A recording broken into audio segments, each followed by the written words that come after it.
Good evening, ladies and gentlemen. I'd like to officially call this meeting to order.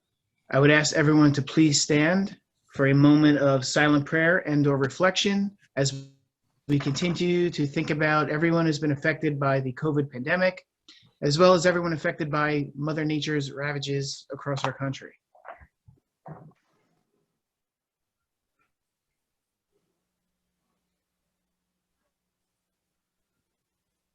Please salute the flag.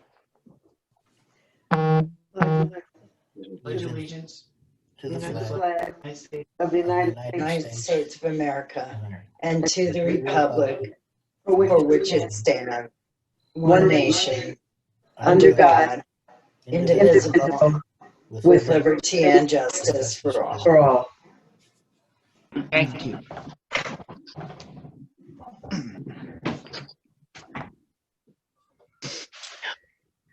The New Jersey Open Public Meetings Law was enacted to ensure the right of the public to, at advance notice of, attend any meetings of public bodies at which any business affecting their interest is discussed or acted upon. In accordance with this act, Mayor and Council of the Borough of New Milford have caused notice of this meeting to be published by having the date, time, and place thereof posted in the Borough Hall, and notices have been sent to the Record and the Ridgewood News. The mission of this governing body is to provide essential services through the establishment and implementation of public policy that will safeguard the infrastructure, provide fair, honest, courteous, and professional services, establish a sense of trust and accomplishment between all residents, and through research and prudent planning, seek to minimize risk while improving our services. We are sensitive to the needs and satisfaction of our taxpayers, while realizing that this governing body cannot be all things to all people within the revenue constraints imposed by state mandates, economic conditions, and prevailing attitudes about taxation. Clerk, would you please call the roll? Councilwoman Duffie. Present. Councilman Seymour. Did you call me? I didn't hear you. Yes, Councilman Seymour, yes. Present. Yeah, sorry, I didn't hear you. Councilwoman Duffie. Here. Council President Grotsky. Here.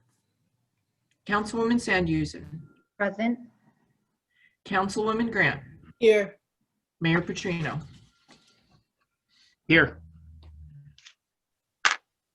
Okay, under unfinished business, can I get a motion to approve the minutes of the September 14th, 2020 work and public session meetings?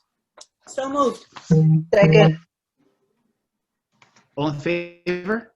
Aye. Any opposed? Okay.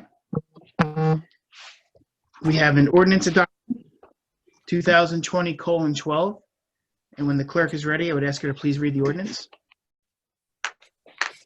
Capital ordinance to appropriate the sum of $282,000 for the undertaking of various culvert improvements in, by, and for the Borough of New Milford in the County of Bergen, State of New Jersey, and providing that such sum so appropriated shall be raised from the grant and from the Capital Improvement Fund of the Borough.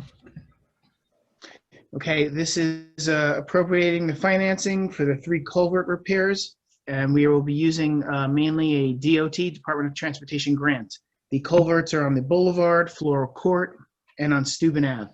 This time, I'd like to ask for a motion to open up to the public to discuss this ordinance.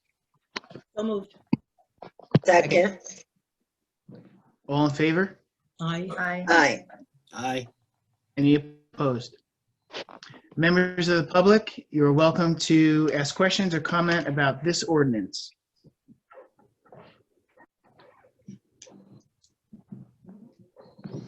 As of right now, I'm seeing that there's one member of the public attending, and he has not indicated that he has any questions.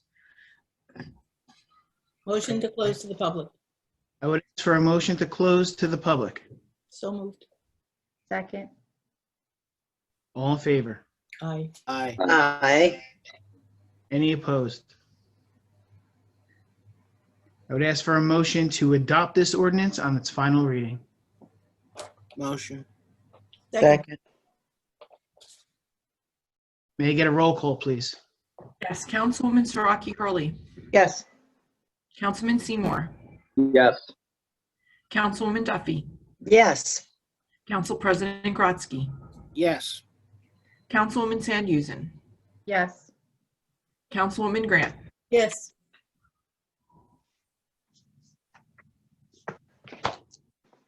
Okay. Thank you.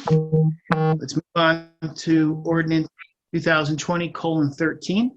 And when the clerk is ready, she can please read the ordinance. yes. An ordinance to amend Chapter 7 of the revised general ordinances of the Borough of New Milford entitled Traffic, thereby amending subsection 7-11 entitled Lane Use Reservations. This ordinance has to do with making Demiris Avenue, where it intersects with River Road, to be right or left turn only. No longer will you be permitted to go straight into the ShopRite parking lot. May I get a motion to open to the public for this ordinance? So moved. Second. All in favor? Aye. Aye. Aye. Any opposed? Ladies and gentlemen of the public, if you have any comments on this ordinance, now is the time. Yes, I have one member of the public.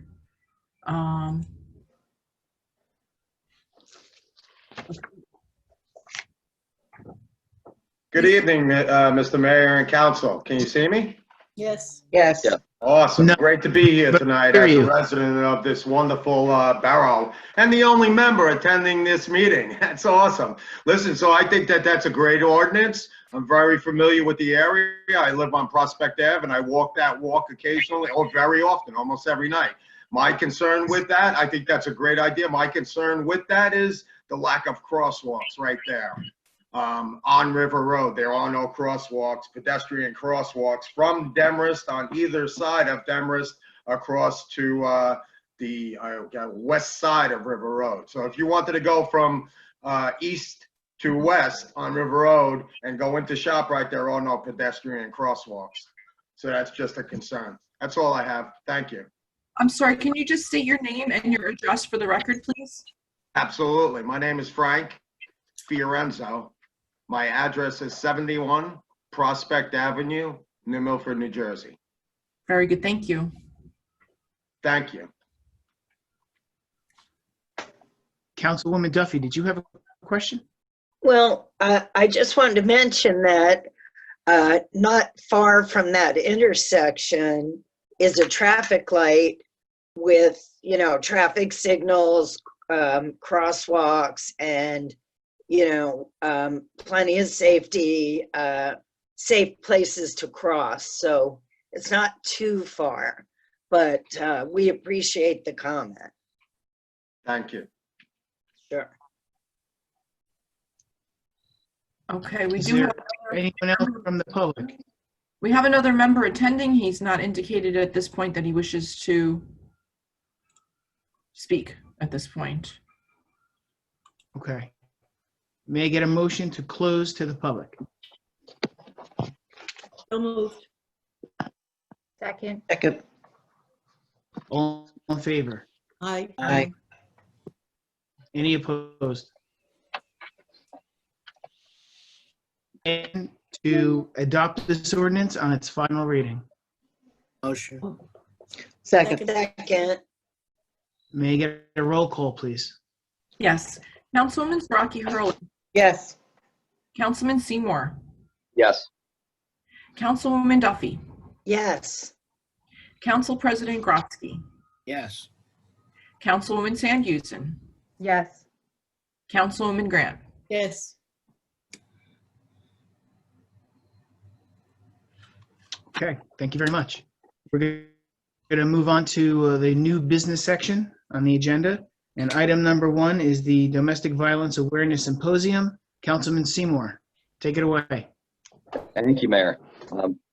So as you guys may remember, last year in October, which is Domestic Violence Awareness Month, we had essentially a conference of different agencies from around Bergen County, and experts in different fields come to New Milford and essentially have a roundtable discussion about how best to assist a survivor and victim of domestic violence, as well as related issues that are connected to that. And I'm happy to announce we're going to be doing the same thing again this year. Every agency that graciously came last year has eagerly accepted our invitation to return to our panel this year.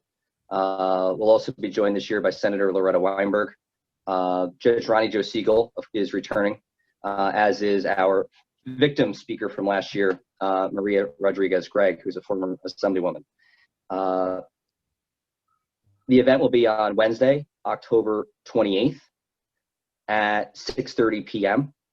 The current plan is for the panel and speakers to be here in New Milford live, and for us to somehow live stream the event via Facebook Live to the public at home, and they could watch either by a Facebook link or whatever other avenue we provide for them to be able to view the event.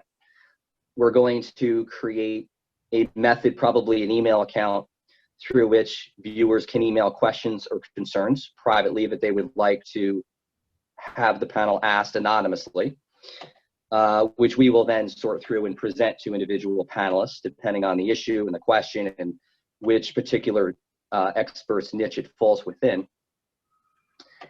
And what we're really looking to, I would say, improve upon last year is, instead of last year's format in which each agency spoke and presented to the public as to what they specialize in and what they do, which left us with, in my opinion, too little time for Q&A at the end.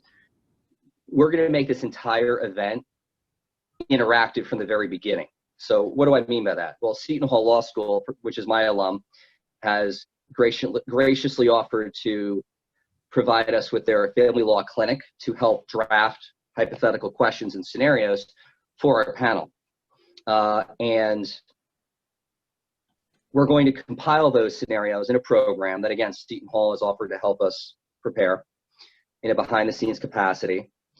And we're going to direct different questions on different issues and different topics to different panelists. Just by way of example, it's a question for criminal prosecution. It would go to either Mark Massell, the Bergen County prosecutor, or Jessica Gomberts, his chief of the domestic violence unit in the BCPO. If it's a question specifically pertaining to sexual assault, which is sometimes the crime that gives rise to an application for a restraining order, we have a speaker coming, Samazda Sadik from Healing Space with the YWCA, who would specifically speak to that particular question. Another issue which we didn't fully explore last year, which we may explain in better detail this year, is the difference between a criminal type or a what's called SASPA, sexual assault variety order of protection, and a more traditional family order of protection, which come from different sources and different courts and confuses a lot of people in the public. There's a lot of confusion as to not only the similarities, but the differences between the two, and which one is better under which circumstances, which one is better tailored to the individual case, and quite candidly, in what order can a survivor seek assistance? I will be asking Jessica Gomberts in the prosecutor's office to be speaking about SASPA, which is the acronym for the bill that provides for a sexual assault victim to get a criminal order of protection faster than that same victim could obtain an order of protection from the family court, just because of the way that the courts are structured and organized, and the timeline of events through the court system. I was able to graciously, at the invitation of Judge Peter Melchione, who's the Bergen County presiding judge in the Family Division, was able to address the Bergen County Domestic Violence Working Group a week or so ago, and discuss this with the Bergen County panel. And Judge Melchione and Mark Massell, again, the prosecutor, again offered as much assistance as we want. The judge regrets, Judge Melchione regrets that he's unable to attend due to an obvious conflict of interest as a sitting judge. The prosecutor, Mark Massell, did say that he will be coming and will be joining us, as will, of course, Jessica Gomberts.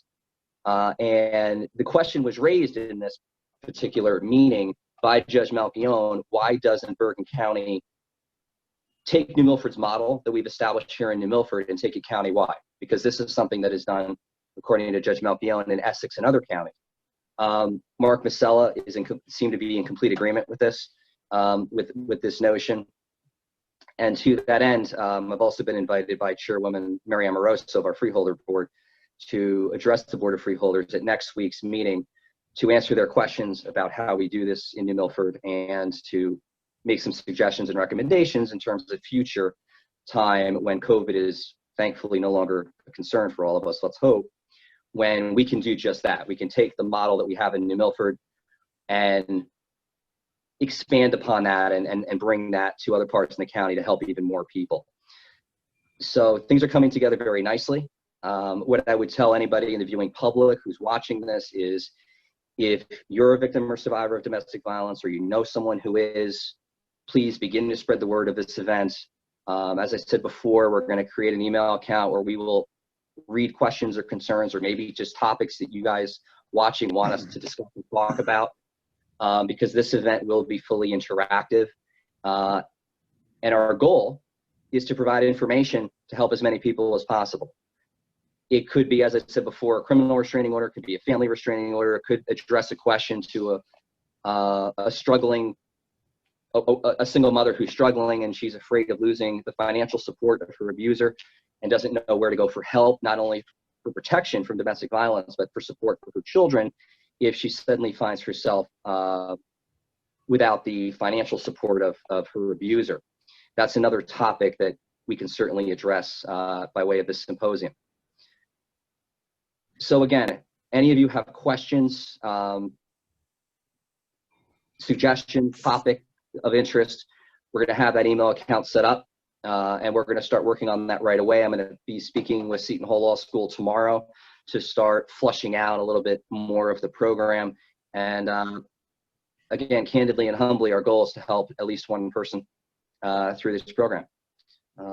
Does anyone on the council or mayor, do you have any questions? I don't have any questions. I think it's great we're doing it again. I thought last year's event was very informative, and I'm glad to see that, you know, it's going to be more interactive Q&A.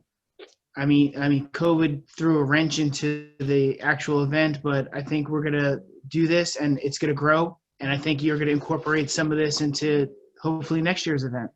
And all I hope is that it helps someone. If it's helping someone, then we're doing the right thing. Yeah, I agree. And I actually, something that came up in the Bergen County meeting was, ironically perhaps because of COVID-19 and the resulting format being a hybrid live virtual format, we may actually be able to reach more people, because there may be people who are out there who aren't comfortable coming to an event in person for a variety of safety and privacy concerns and reasons. There may be people who are geographically too far away from here to come here, but if they can watch and view it on Facebook or email a question, may participate. So we may actually reach a broader audience because of this format, rather than merely in spite of it, which would be a good thing. Right. I want to say I'm Just, I'm sorry. I was going to say, just say the date and the time again. The date is Wednesday, October 28th, 2020, obviously, at 6:30 p.m. here in New Milford. I want to say I'm glad you're building on the success of your program last year, which is evidenced by the fact that so many people want to be involved. I'm impressed that the county is more involved than it was before, and that the president of the state senate is also interested in participating. So thank you for doing this, Matt. Thank you, Councilwoman. And I would just add candidly, it's not about any of us. It's not about, I believe the other panelists would agree, it's not about them. It's not about me. It's not about anybody who's putting it together. Ultimately, the people who deserve the credit are the survivors and the victims who get the courage to step forward and provide a better life for their family. So we're just merely providing a forum for those people to get the help that they're seeking courageously. And it's a privilege and an honor and very humbling to be able to provide that forum to them. And I want to personally thank all of you and the mayor and council and borough attorney, borough administrator, all of you for your support. Thank you. I just wanted to touch base to try Great. and get a little bit on the logistics about of about how many panelists you think will be in person. And I want to make sure that we're following all of the safety precautions that we have in place, as the Borough Hall is, currently only open by appointment. So I want to just, we're going to have to screen everybody, and I just want to have an idea about the number and, making sure that we're maintaining the social distance requirements, et cetera. I can tell you right candidly, just based on what we did last year, it was approximately 10 agencies which were represented. So in terms of people, I would say maybe approximately 12 physical people. And I've been brainstorming that, and that's been a topic of conversation among everybody about different ways to do it. Maybe we have some people on the dais, some people in alternating pews, or upper level dais, lower level. Maybe even some people stay outside in the hallway, and we rotate panelists in and out, which we couldn't do before in the other format, but this format we can, because if we know the questions in advance for different panelists, we can almost group together the individuals we want to speak to an issue and sort of cycle them in and out of a certain area. I think I would like it if you just had everybody stay within the council chambers, because there should be enough room in that space to be able to socially distance for that number of people, and maybe just move people onto the dais as their questions come up. But to keep people kind of centrally located and not in the hall, I think would be a good idea. Yes, one thing is we're going to need to work on is obviously we're going to need a microphone for the speakers, and the technical logistics for Facebook live streaming. It's my understanding that we actually also have the support of the county, that the freeholders or the county will be sending some of their media people to live stream this event on the county web pages and Facebook pages as well. I'm not sure, from a tech point of view, how we do that here. I've never done that before. So, well, the microphones are in place on the dais. Okay. You just need to be, we'll go over the sound system of, what you need to do in order to turn it on. Okay. And the live streaming for Facebook? So the county's going to have a camera live streaming. Hey, You don't have to worry about that. What about our page though? Here. We just have to get someone to live stream it from within.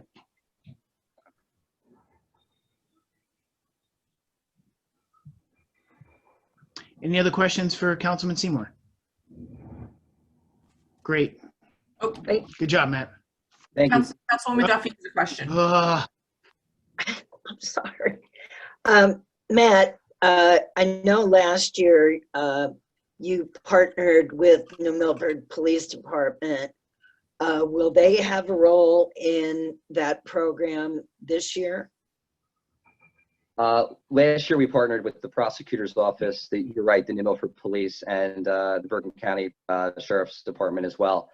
And we have every intention of partnering with the same people again, or same agencies again this year. Great, glad to hear it. Okay, thank you. Okay, item number 2 under new business is schedule updates. So I have some updates about events in New Milford. The first one is Saturday, October 3rd. Just a reminder, it's the Relay for Life Drive-By Luminaria Ceremony. That will be from 6:30 to 8:30 p.m. in the Swim Club parking lot. And that is a drive-through event only. On Sunday, October 11th, New Milford is going to partake in a food drive. This is in cooperation with the Bergen County and National Food Drive Week. So we are going to set up in the Knightsfield Municipal Parking Lot from 11 to 2 p.m. And that will be on Sunday, October 11th. This will also be a drive-through. We ask that people come up, if they could have bags of food or whatever they want to donate in their trunks or in their back seats, and we'll just take it and no one has to get out of the car. Wednesday the 28th, as Councilman Seymour mentioned, is the Domestic Violence Awareness Symposium. More information will come out about that. On Thursday, October 29th, Bergen County will be holding a mobile testing COVID-19 site in the parking lot of the old ShopRite. And this will be from 9 a.m. to 2:30 p.m. More information on that, I know that they'll be sending out a flyer. Saturday, October 31st, on Halloween, New Milford will be hosting our first ever Trick or Treat Trail. This will take place from 1 to 4 p.m. on Chiquino Drive. This will also be a drive-through event. It is free to attend. They'll be giving out candy for the children and pumpkins. The New Milford Police will be involved, the fire department, ambulance corps, mayor and council, and recreation. We actually have a meeting with those groups coming up. So once all the details are finalized, we'll be sending out information to the public, flyers and banners, and we're just trying to provide a alternative for children this year for Halloween, because it's going to be a little bit different and they have to get their candy. And I have to get my candy. On Saturday, November 6th is New Milford event. This will be from 9 a.m. to 1 p.m. Once again, it is in the swim club parking lot. This is also a drive-through event. And just so the public knows, if you have any papers in containers, whether they are in plastic containers or cardboard containers, the containers will not be returned. So do not put anything in anything you do not want returned when you're disposing of your paper at the shredding event. I think it's Wednesday. Wait, Mayor, I think it's November 7th. Yes, it is. I'm sorry. It is the 7th, not the 6th. My bad on that one. Wednesday, November 11th, is New Milford's annual Veterans Day celebration. It'll start promptly at 11 a.m. and it'll be on the front lawn of the Borough Hall. On Sunday, November 15th, this is still tentative, is the New Milford Municipal Alliance Atom event. It will take place at Hardcastle Pond, and more details will follow as that gets organized. Sunday, October 6th is the tentative date for the annual holiday tree lighting. I know that it will be discussed by public events and others, and that is tentative, and more details on December, excuse me, Mayor. December 6th. It sounded like Sunday. Oh, thank you. No, Originally no, no. in October. December, yeah. Well, we gotta get those lights up then. And just a reminder, events that have been canceled were the Classic Car Show, National Night Out, and Clean Communities Day. Those have all been canceled this year. That's it for scheduled events, unless I missed anything. Yes, there's one event Go you ahead. missed. This Saturday, October 3rd, there's going to be the library, Friends of the Library Townwide Garage Sale. You can pick up your Yes. maps at the library in the morning.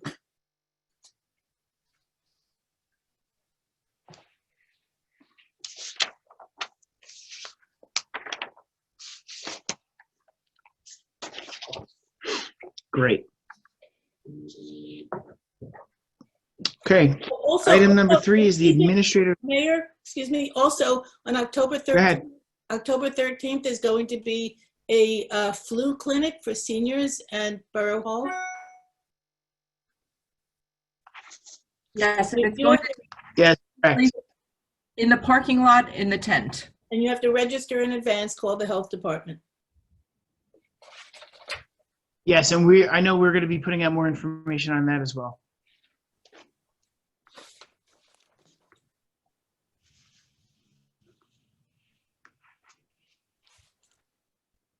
Anything else on events anyone wants to add? Okay. Let's go to the administrator's report. Yes. First on the report tonight, I want to report on the task force meeting. The COVID-19 task force met on Thursday, September 24th, where we were provided with reports from all of the emergency services departments, the health department, administration, the DPW, recreation, and unfortunately, the Board of Ed was not in attendance at that meeting. Some of the topics that were discussed included indoor and outdoor dining, lighting at the fields, basketball and tennis courts, refunds for fall sports that were canceled, and the upcoming events, which include, and I just realized this was missed on your report, Mayor, the Drake Drive-By Memorial. Yes, Is that on the? that will be on That'll be October 31st. That'll be at 11 a.m. It's going to be a small ceremony on the Borough Hall lawn next to the Darren Drake plaque. The people who are basically attending that, it'll be a drive-by. There'll be a police escort, and the cars will drive by the Borough Hall towards the end of the ceremony, and there'll be a bagpiper playing on the front lawn. Anyone who is attending, they're asked to line their cars up on Henley Ave, and then at a particular time, they will then be escorted to drive past the front of the Borough Hall. So we were discussing upcoming events, which included the Drake Drive-By Memorial, the Halloween Trick-or-Treat Trail, Veterans Day, and the holiday tree lighting. The second thing on my report was that yesterday, I believe, I distributed or emailed a copy of a resolution that I'm looking for a motion to add to our agenda tonight as 2022-12. And the purpose of the resolution is to insert money into the budget and to appropriate money for a recently awarded AFG COVID-19 supplemental grant in the amount of $7,419.05. I'd like to make that motion that we add that to our list. Second. All in favor? Aye. Aye. Any opposed? Okay. 2020:212 has been added. Yes. Next, the annual best practices checklist from the state has been issued and is due on November 3rd. I will be working with the CFO to complete the checklist, and I will report back to the council prior to our submission.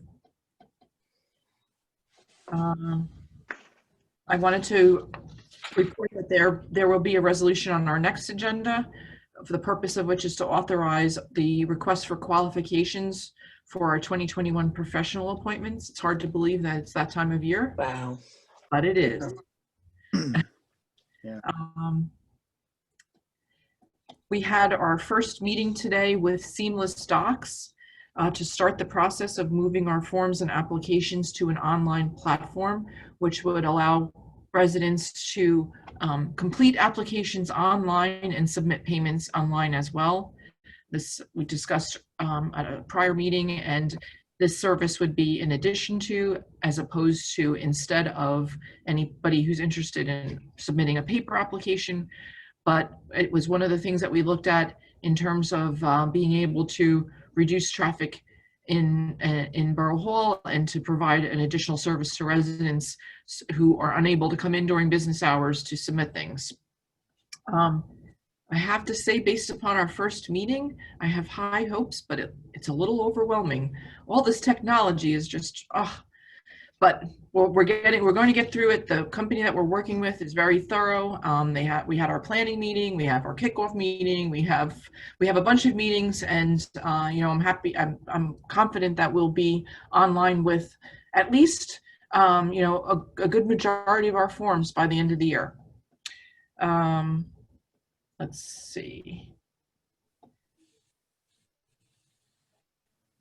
There was newly enacted legislation that authorizes the director of the Division of Local Government Services to establish protocols for remote public meetings. And the director has promulgated emergency regulations which have been codified. And a local finance notice was issued to summarize the regulations. The borough attorney and I reviewed the local finance notice, most of which follows the guidance that was provided at the outset of the pandemic, all of which we've been following. One of the things that the local finance notice included was that if a local public body expects to conduct remote public meetings for a series of regularly scheduled meetings that were advertised in their annual notice, and the annual notice lists those meetings as in person, we should revise our annual notice to contain clear and concise instructions for accessing the remote meetings and the means for making public comment. So the reason that I raised this is, when this all began and we started meeting remotely at the outset, I think we were all, of the understanding that it was for a temporary period of time, and we didn't put an end date on it. So what I have been doing is I've advertised every one of our meetings separately and explained that they were going to be held remotely, and gave information about how to access the meeting and how to make public comment in the advertisement. And it's posted on our website, and we do this for each meeting. And I will continue to do it, and I can continue to do it. But the suggestion in the local finance notice is that if you know that you're going to be meeting remotely for a series of your regularly scheduled meetings, that were included in your annual notice. So at the end of the year and the beginning of the year, I send out an annual notice to the newspaper that lists all of our meetings. So we have 5 meetings remaining that were part of our annual notice, 2 in October, 2 in November, and 1 in December. And if there's an expectation that we're going to continue to meet remotely for the balance of the year, I would suggest that we do revise the annual notice. If we are not comfortable making the commitment that we're going to be doing that at this point, we can continue to just advertise them individually as we've been doing. So I just wanted to put that out there. Kevin, I don't know if you have anything you wanted to add. Another issue that was brought up in the regs is we will need to adopt a policy regarding public participation in the meetings. Things such as removing people from the room or muting people, or all need to be promulgated. Quite frankly, it's completely new to everybody. I'm trying to get a consensus with other borough attorneys and as well as the a couple of the organizations I belong to see if there's some standard, because my concern about it is inadvertently violating someone's First Amendment rights. The whole idea is intended to deal with someone who's disruptive or Zoom bombing, which we've probably all heard about at this point and how to deal with that. So that'll be coming in the next couple of weeks, maybe 3 weeks. I'll have something for you to consider and adopt. Right now, off the top of my head, starting from scratch, and it's a brave new world. So I'll figure it out and get something for the council to consider. Thank you.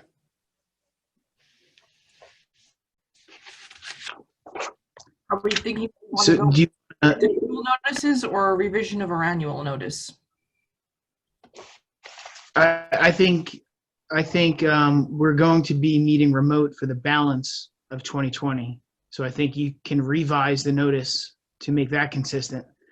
It is my hope that once 2021 comes, we can figure out a way to be back in person.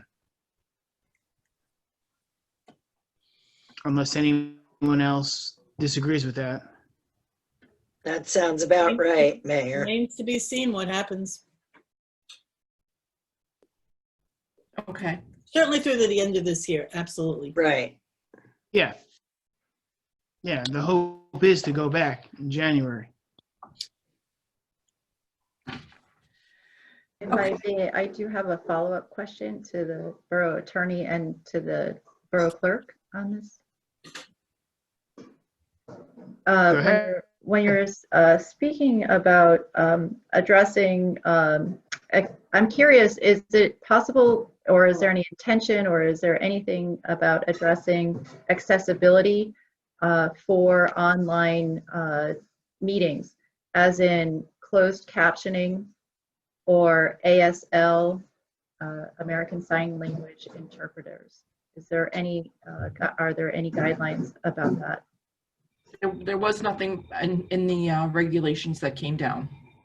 No, and this is an issue that's been pending. I mean, quite frankly, we never even envisioned online meetings, but we did get notices, I want to say at the beginning of the year, Chris, about the accessibility to borough websites and things of that nature, both from a federal perspective and a state perspective. But I don't think we're really in a position with Zoom to have any kind of closed captioning at this point. it's a good idea in the future if we're going to be doing this prolonged, but at least at the moment, I don't even know how you would do that on Zoom, but we could look into it.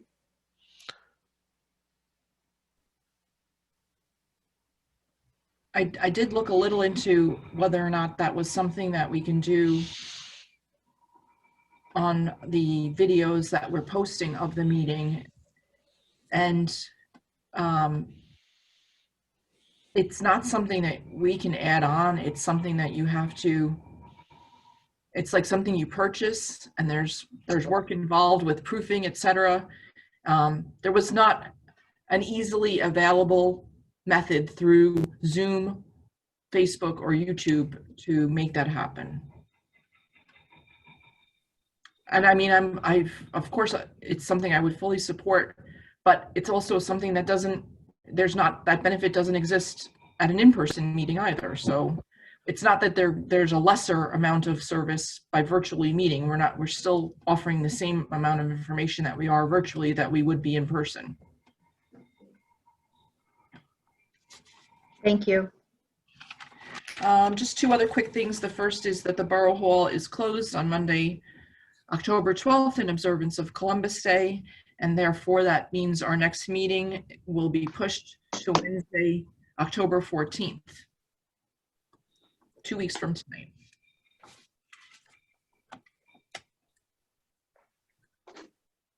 Could you repeat that date, please? October 12th is Monday, and that's Columbus Day, and we are closed, and our meeting is on October 14th, which is the following Wednesday. Thank you. Sure. And that's it for me, Mayor. Thank you. Thank you. Is there any other questions for the Borough Administrator? Okay. There are no appointments tonight, so we're going to move down to introduce ordinance 2020:14. And when the clerk gets a chance, I'd ask her to please read the ordinance. Yes. An ordinance to amend Chapter 7 of the Revised General Ordinances of the Borough of New Milford entitled Administration, thereby amending subsection 2-19.1 entitled Composition of the New Milford Police Department. This ordinance was created out of concern in the police department. It was on a recommendation of our police chief. This will eliminate the rank of detective lieutenant and detective sergeant. It does not eliminate the positions of lieutenant and sergeant, just the rank detective lieutenant or detective sergeant. This way, officers and ranked officers can be moved in and out of the detective bureau as an assignment. May I get a motion to introduce this ordinance on its first reading? Motion. Second. May I get a roll call, please? Yes. Councilwoman Siraki Hurley. Yes. Councilman Seymour. Yes. Councilwoman Duffie. Yes. Council President Grotsky. Yes. Councilwoman Sandhusen. Yes. Councilwoman Grant. Yes. Okay. The public hearing on this ordinance will take place on October 14th, 2020.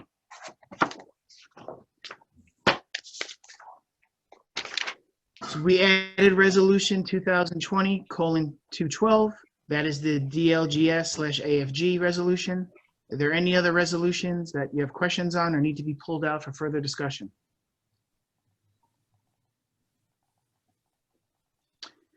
Okay. If not, I would ask for a motion to open to the public. So moved. Second. All in favor? Aye. Aye. Any opposed? Okay, at this time, I ask any member of the public who wants to speak about anything related to the Borough of New Milford. Now is the opportunity.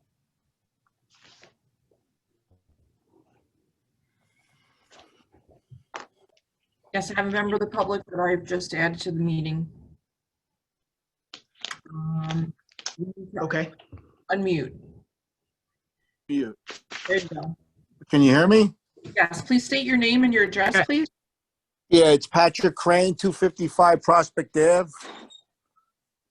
Just two quick things. Is there, and I might have missed it, is there any kind of restrictions being put on for Halloween? as far as the community is concerned. That's one thing. And the other, You want me to answer that first? yeah, that'd be great. The governor has indicated that Halloween it can move forward. We are not putting any restrictions on it. Rather, we are providing an alternative to traditional trick-or-treating for children and parents this year as a drive-through. That will take place on Halloween in the afternoon. There'll be flyers and banners going out in the near future about that. Okay, but we can still give candy out at our house, or are people going to be dissuaded from doing that, or? It's a personal choice. Oh, okay. It will not be illegal for you to hand out candy, but Okay, parents will decide whether or not they want their children going to doors. perfect. That was my one concern. The other concern I had was that in the last week, and I want to thank the mayor for taking up the issue. We had a little controversy down on Prospect Street about the parking situation. And I don't know if it was brought. I sent an email out to Christine for people to look over. We had an issue with the restaurant for the last probably 7 years on the corner, which has led to parking issues and traffic issues and whatnot. And it's my understanding that there's really never been, not anything new been brought up on the issue. However, we ended up with emergency no parking signs for about a week, and they disappeared yesterday. So I don't know whether it's been resolved or it's not resolved. And if anybody has any idea what the emergency declaration was in order to put up signs to make it a no parking situation to begin with, and on whose authority they did it, I guess would be a good question, if anybody knows. Well, we know it was done because of concerns about the accessibility of emergency vehicles. There were other complaints in the area from other neighbors. It was referred to the traffic division, and the decision was made to do that. It was done at the recommendation of the traffic division, the officer who is in charge, which I believe is Lieutenant DeGenio, in consultation with the chief of police, and the chief made the determination. Okay, because it was explained to me that there was a traffic study done. That's why it was done. There's no quote unquote traffic study in terms of having a traffic engineer take a look at it. What happened was there was a number of complaints several weeks ago, and the borough tried to address the other residents' complaints, and that was the way it was determined to go. What were the complaints? Sir, I don't know, but there was complaints about parking in the area, among other complaints. Well, I'm not really sure what that means. I'm a resident of the street. That's why I'm asking. Yeah, I understand you are. I know where you live, and you've been at other meetings, so I'm sensitive to your concerns. I don't know who's talking because I can't see. It's Kevin Kelly, the borough attorney. Okay. So, and there was complaints about parking. That was basically it. I'm not going to tell you who complained, but there were other residents in the area, not just limited to your street, but other streets in the area. Okay, but it was designated. I was told by the traffic officer that the main concern was that it was an emergency issue. The main concern, in addition to the parking complaints, was the fact when they went out there, my understanding is there was a concern about emergency vehicles being able to get down some of the more narrow streets. So that's why this was addressed in the manner it was. Okay, but we know that that's not accurate, but let's not. Well, I don't know that that's not accurate. That was one of the recommendations made by the lieutenant. No, I understand that, but I don't know what it's based on. Like I told the mayor. Based upon his examination and his investigation. You could differ with it, but he didn't take this lightly and didn't just make up a requirement for the borough to follow. So that was the concern at the time. But I understand since then there's been other concerns that was addressed. Sometimes the solution causes other problems, and I think that is what was addressed by your complaints. Well, I honestly, I don't really know what again, and I had this discussion the other day, is that initially there was parking all the time on both sides of the street for the last 20 years. And then 5 years ago, somebody complained about the driveway. And then that escalated the whole thing where we all sat down, had a compromise come up with 5 years ago. Everybody agreed to it on a 6-0 vote in favor of the solution we came up with. Mhm. To hypothetically all of a sudden say, well, the situation is changed now, or it's different, or whatever it is, we're going to make it we're going to put up emergency no parking signs, seems a bit, it doesn't seem like, it doesn't make any sense. Let me put it to that way. Well, the other factor, Mr. Crane, is just this also resulted from the outdoor dining. So there was no intention to No, I know take any that. permanent action that would alter anything that was done before with the neighborhood.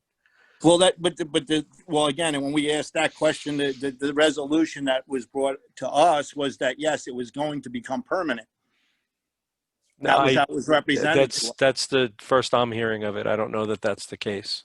Now, in lieu of that, 5 years ago when we originally made this compromise, okay, Mhm. it was agreed that the town would approach the issue from a zoning standpoint and make sure that the restaurant in question provided enough parking spaces to be appropriate for its facility. In 5 years, we kind of let it go for a while because we assumed that it was going to get taken care of. And 5 years later, I don't think it's ever been addressed. Am I accurate or am I not accurate? I can't speak for what happened 5 years ago. That was prior to me assuming this role. Right. In terms of any zoning issues, I don't know what was done or what wasn't done. I don't think there could be any kind of an agreement with the residents to do what you're proposing, but we could certainly look into it. I don't know what you mean with the residents. The residents were the ones that were in favor of the recommendation. You can be in favor of whatever you like, but there's zoning laws that the borough would have to comply with. And I just don't know what you're talking about. We would have Okay, to research it a little bit better. Okay, so it's on record, okay, is that the zoning law, according to New Milford Borough, is that for any facility, a restaurant facility, they need to have one parking spot per 4 seats in the restaurant. Mhm. This was brought up 5 years ago. Somehow the restaurant that used to be like a Chinese takeout place, which now is a nightclub, was not, for some reason, they got around it somehow. They had 8 parking spots and 80 seats. And that led to the big problem with the parking to begin with back when this all began. So subsequently, he bought the building behind him that got him close to the number of seats he needed or parking spaces. So it kind of alleviated the problem until, like you said, the COVID thing happened. And now he's been given, I don't know how he got it, but he's been given the authority to open it up in the parking lot. And I want the guy to make money. I got no problem with that. But he still hasn't addressed his responsibility of being able to provide, 40 parking spots or 25 or 30 parking spots for the patrons in his restaurant. Now, there are available lots. He could lease spaces, but he's responsible, or he has to reduce the size of the people that go into his building. That would be according to the zoning ordinances. I mean, as far as I know, I could be wrong, but I'm pretty sure I'm right. So that's what I'm trying to say is we're trying to clear up a problem that didn't exist before the guy opened the restaurant. You keep saying we, sir. Who are you referring to? That's what I'm confused about. The neighborhood.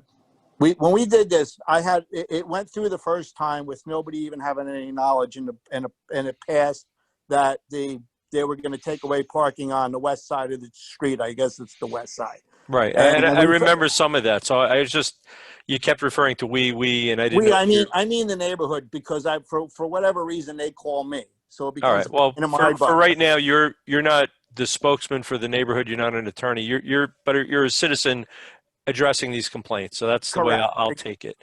Exactly. And you're right. a neighbor to the restaurant, which is the better way. All I can say is I would have to look into the issue.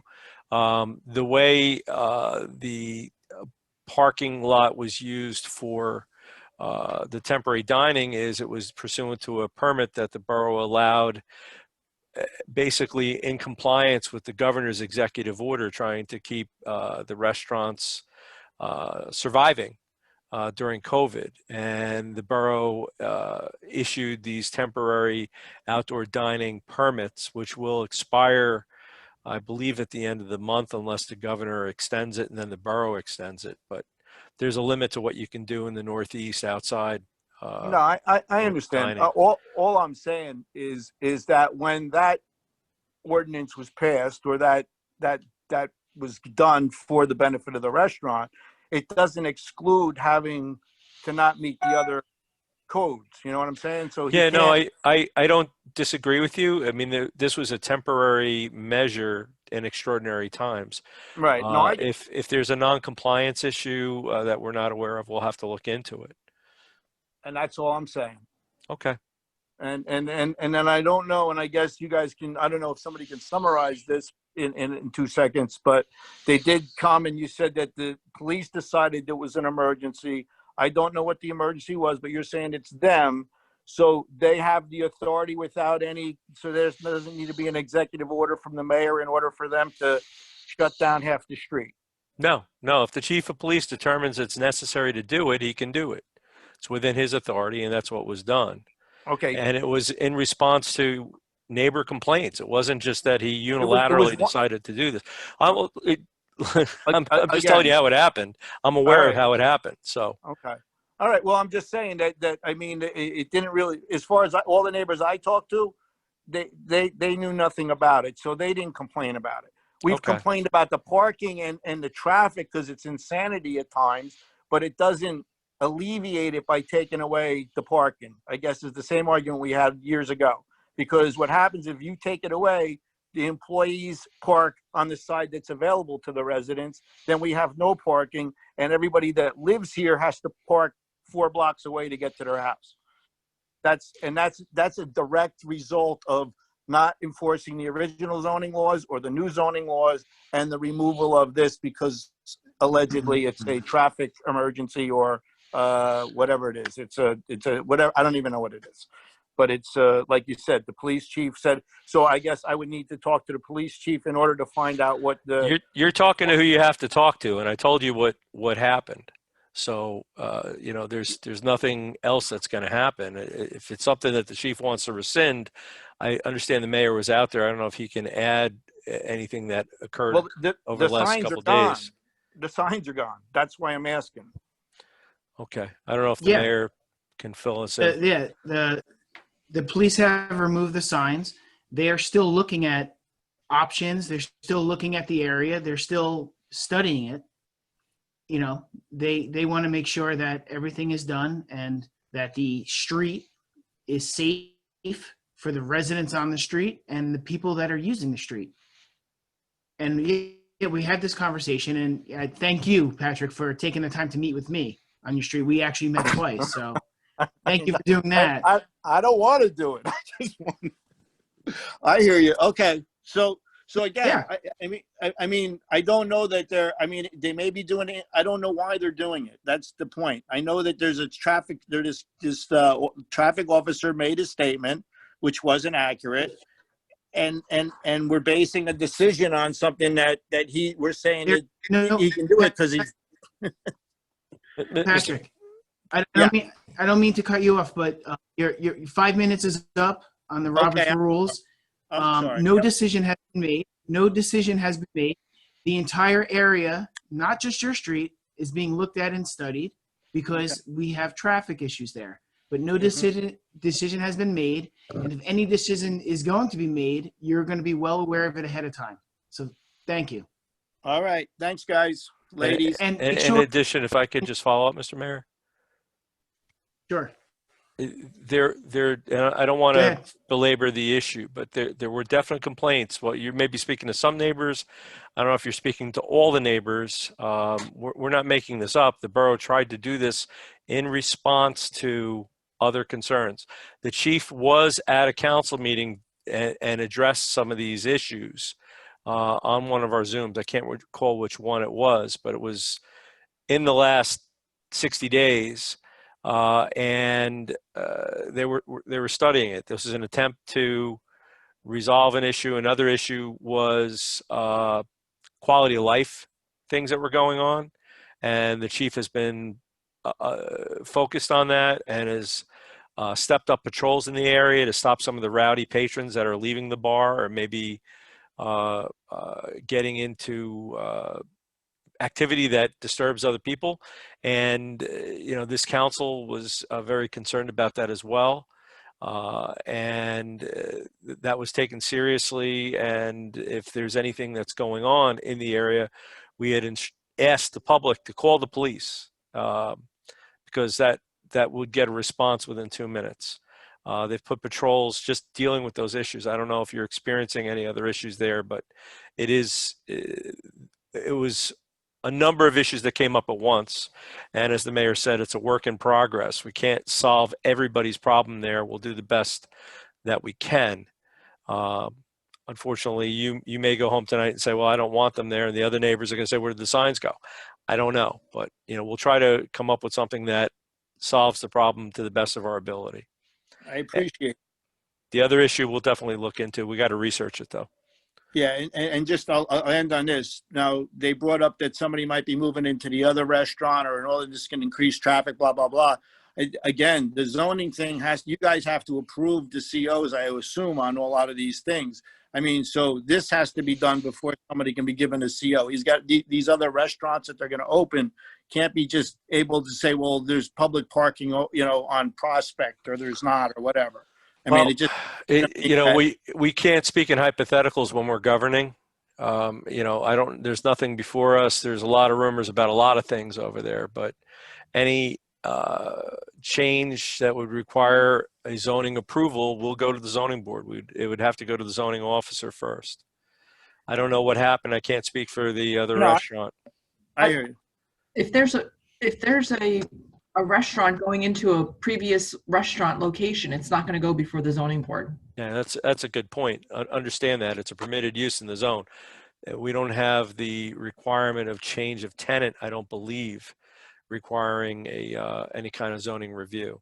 So there's limits to what is required. We don't automatically do it. It's not part of CCO, but we could certainly look into the issue as to the existing restaurant. All right. Thank you, Patrick. Yep. Thanks, guys, ladies, everyone. Good night. You too.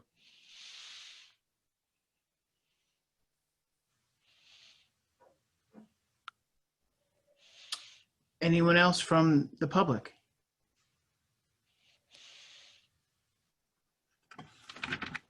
I don't see that anyone else from the public has a question, Mayor. Okay, at this time, I'd ask for a motion to close to the public.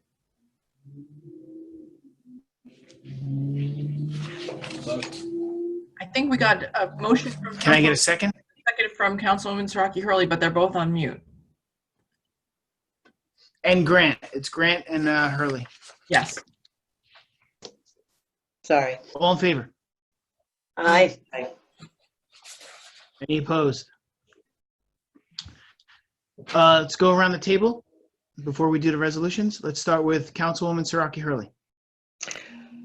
Well, let's see. You've already reported. Thank you, Mayor. You've already reported about Veterans Day. Am I okay? We have on next month, October, Historic is going to go to the our cemetery here in town, and we're going to use a D2. It's called D2 biological solution over some of the tombstones and see how that works out. It's supposed to clean it on its own naturally.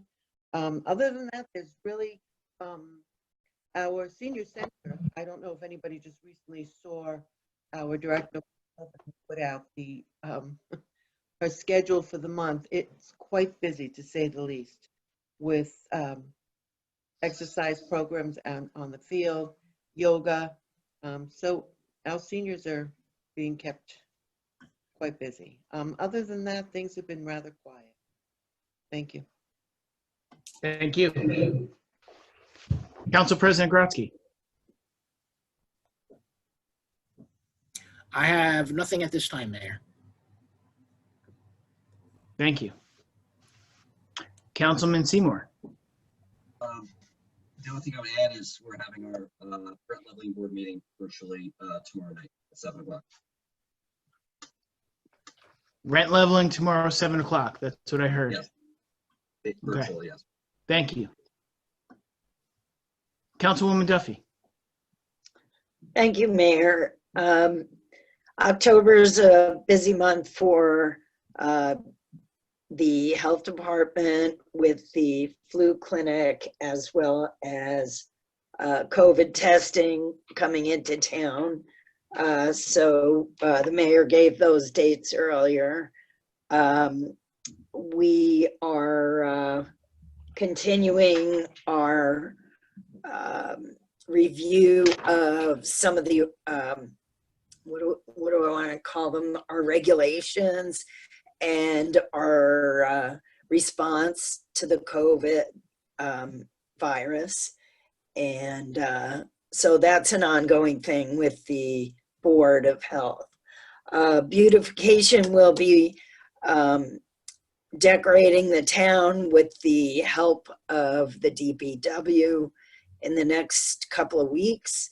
And we are going to be participating with the trick or treat trail to, you know, make sure it looks really festive and great. And I remind council members that will be participating on that day.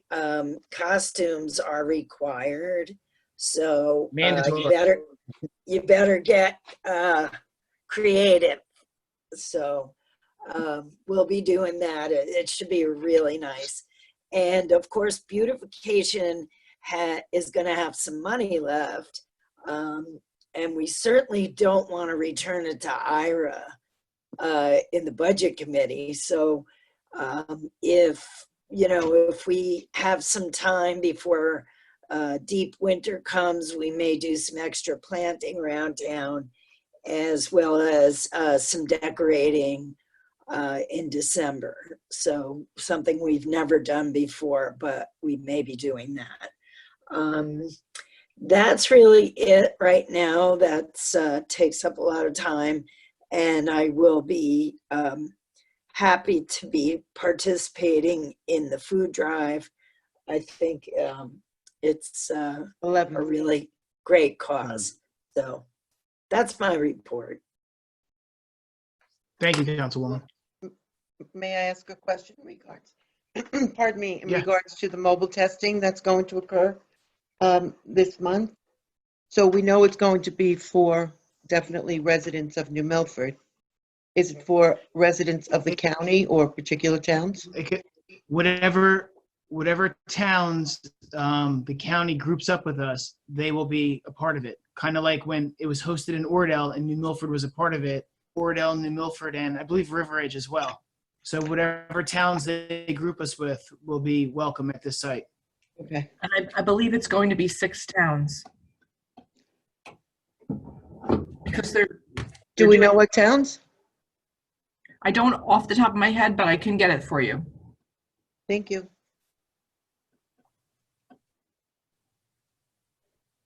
Councilwoman Grant. Thank you, Mayor. You're- It's been a difficult year for the census, as I'm sure you all know. It appears to have ended as of this evening. However, there are a couple of judges, federal judges, who said that the deadline was premature. So I'm not sure what's actually going to happen. But as of today, New Milford has a response rate of 82.1%. So I'm very proud of New Milford for doing so well.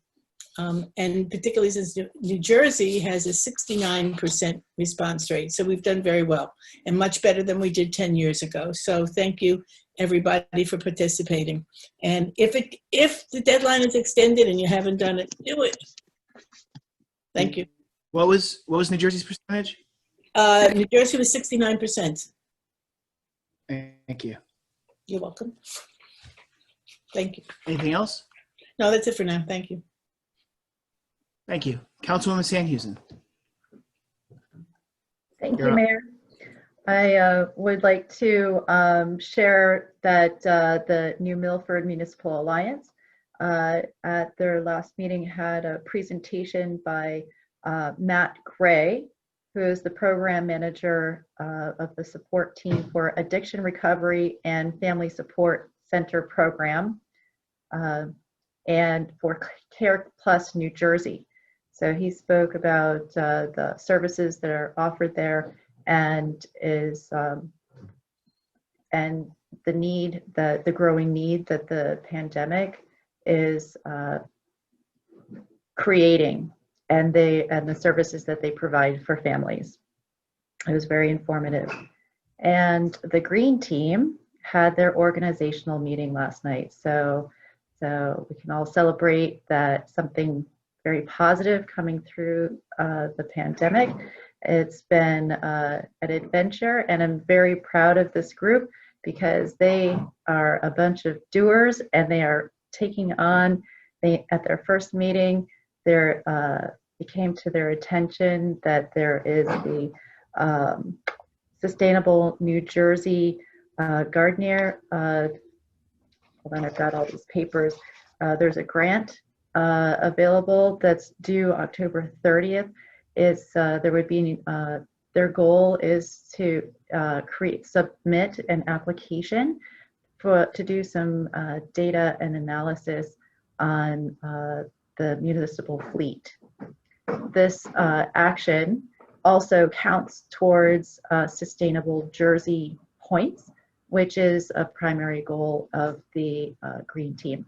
So they will be able to do the research, and it will fill two requirements, and possibly even be able to give us an opportunity to receive a grant to do a further study.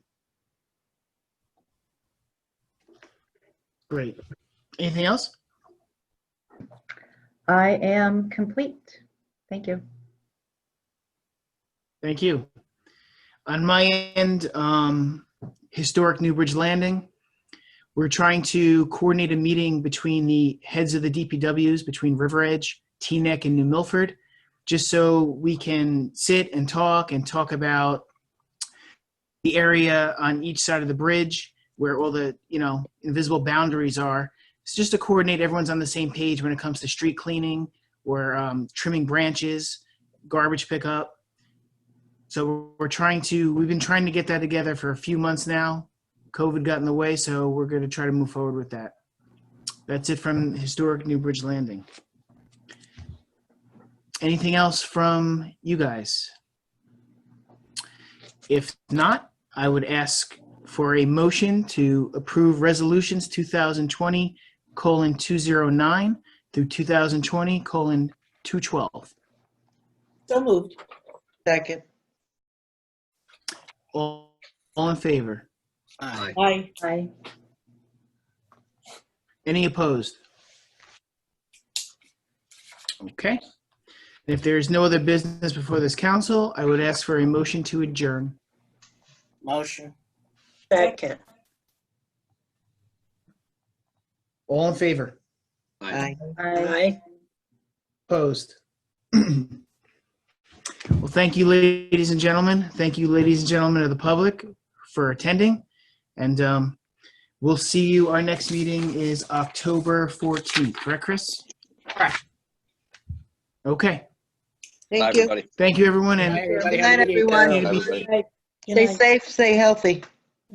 Wear your mask.